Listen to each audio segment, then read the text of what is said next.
Jo soc Carles Alberola, director artístic del Vena Teatre. Sí, jo, Toni Benavent, que m'encarrega de la part de producció i gestió, i estem a la Casa de la Cultura de l'Alcúdia perquè nosaltres tenim la seu, l'oficina i el magatzem que va ser afectat així a l'Alcúdia.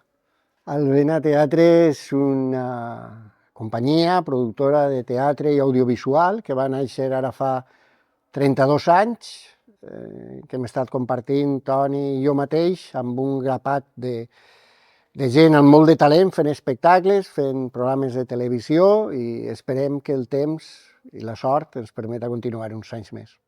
Sí, han sigut 30 anys en els que dins del món de la cultura hi ha molts altibaixos, però sens dubte un dels moments més complicats ha sigut el moment en el que va vindre la Dana, i en el nostre cas va arrasar no l'oficina, però sí el magatzem, on teníem tot el material, part de la història, temes tècnics, temes escenogràfics, de vestuari, i tirarem quasi 5 camions i mig de material, quasi 6 camions.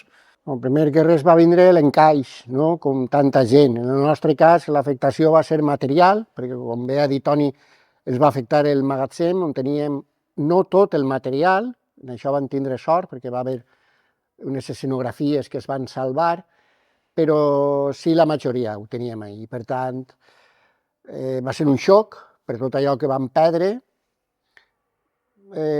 també per la pèrdua emocional de moltes coses ja irrecuperables. I, bueno, com tanta gent, ens vam posar mans a la feina en allò que estava en les nostres decisions. Però també es va perdre, a part del tema material econòmic, material emocional, també es va perdre activitat. Vull dir, perguérem durant mig any, 9 mesos, un any, l'activitat ha sigut molt més baixa. Bueno, el sector s'ha empobrit i continua empobrint-se.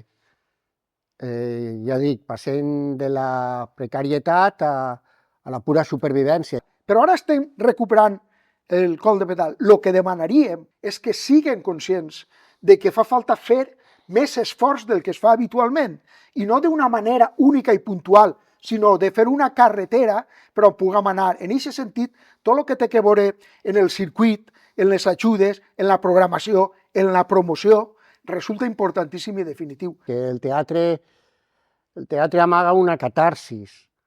En el teatre es conten històries de persones a persones, i assistir a una representació rodejar de gent que saps que ha patit, igual que tu, no? Una desgràcia d'aquestes característiques, en aquells moments va ser realment colpidor.